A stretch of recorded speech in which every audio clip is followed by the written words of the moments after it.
Slowly, from the chaos of civil war, southern Sudan is emerging.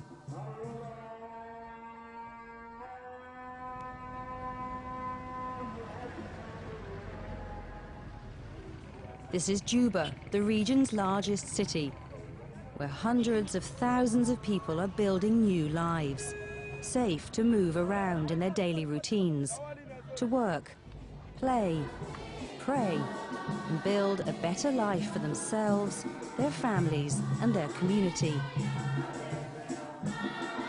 After a brutal conflict that pitted two regions in Sudan, the north and south, against each other, Juba is home to Christians, Muslims, and local religious beliefs. The city is a magnet that attracts tens of thousands of people from southern Sudan to their homeland after years in exile. Children, the first generation to know peace for decades, are once again going to school.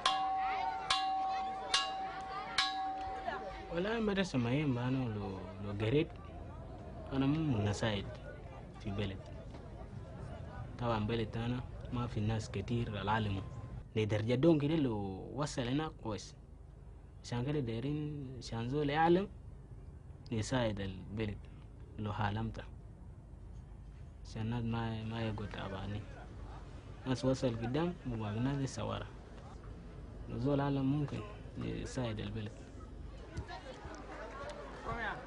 So in the war I don't like anything in the war. Because if we are in the war, we don't have development, we don't have opportunity to do everything in the war. Now, like now, can you see now children go to school? If at that time there is war, no child go to school.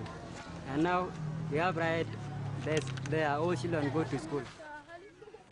5 years into a regional peace accord, school enrollment in southern Sudan has increased rapidly, from a wartime low of a few 100,000 students to more than 1.5 million, according to the latest estimates.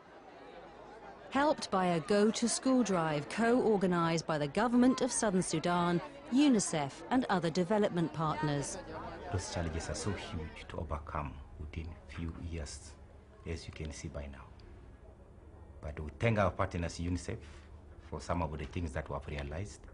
In terms of enrollment rate has been raised because awareness campaign was launched all across southern Sudan. Now enrollment is picking up. That's one area we can see some success. Enrollment rate was so low. In 2005, enrollment rate was about 22%. The least in the whole world. Illiteracy rate, the highest in the whole world, 85% for male, over 90% for female.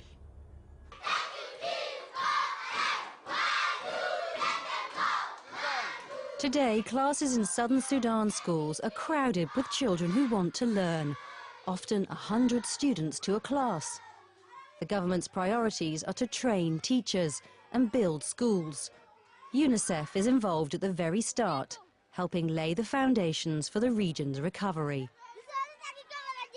UNICEF is addressing the entire, setting up, supporting the entire education sector, from primary to tertiary, establishing systems, not only looking at institutions for teacher training, for example, at the schools themselves, but also the policies. Over the next 2 years, there should be tremendous improvement, get some children into school, and I think this is tremendous achievement. A major issue is the girls. You don't find very many girls in schools. In some schools, you only find, especially in upper classes, just one girl out of 15. And in some places, you don't even see any girls. UNICEF's goal for southern Sudan is a system of schools that are child-friendly.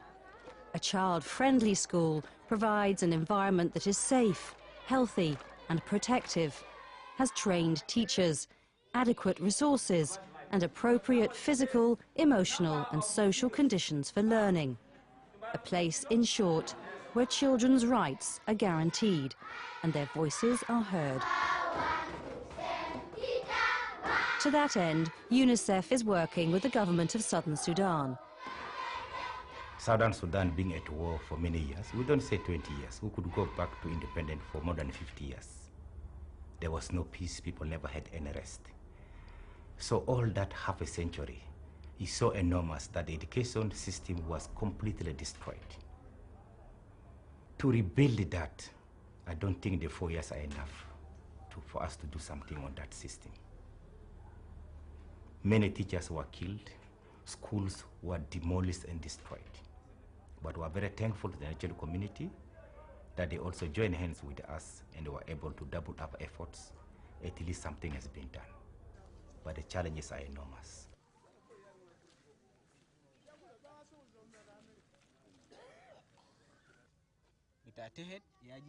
Mark Manuel Garang is 19 years old.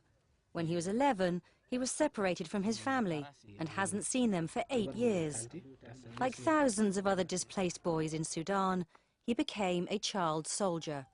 طبعا ده من داك ومن كان قاعدين في بيت وانينا في مال أغنام في ماسورة قاعدين نشوف لهم موية ده من داك ياتا والي جا شكلا ومن جرى في سكة من برا وانا جريت براي من جريت هذا انا ما رجع ورا في نزل لقيت لميت موري يا جريت مو مشوار والي اللي محل انا جريت فوق ده.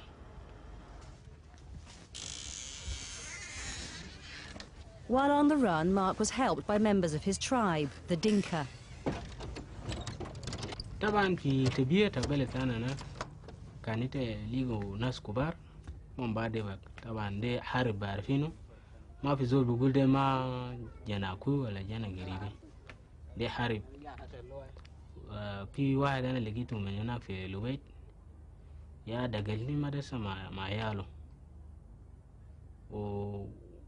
والكلام بس عشان ناكل وننوم لكن قروش أنا يا شغال بناته في ورنيش نال كان دايرو حاجة من مدرسة أنا قاعد نجد قروش ما قاعد ناكل قالوا دايرو قروش مدرسة أنا بدفع لحد ما وصلت سنة سادس وأنا خليته سنة سادس ده يجي تميت 2007 يجي نزلت أنا من سنة سادس يلا 2008 يجي نزلت في 7 ما في زول ساير أنا هو.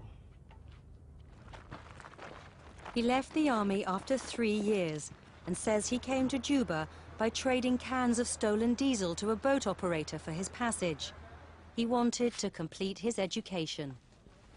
Mark lives on his own in a house he built himself from corrugated iron. والله زمان داك يا فكرت ما دير شغل جي طبعا ناس الكبار سيبهم زول اللي عنده اخوه كبير هناك في جيش وبشيل العيال صغارين دي يمشي يقرا لكن زول اللي ما عنده ابوه وما عنده زول قريبه ده يا نقبل زول الشغله عشان كده جيت شفت ده خلام فارغ وانا ده نقرا يا زوجته منه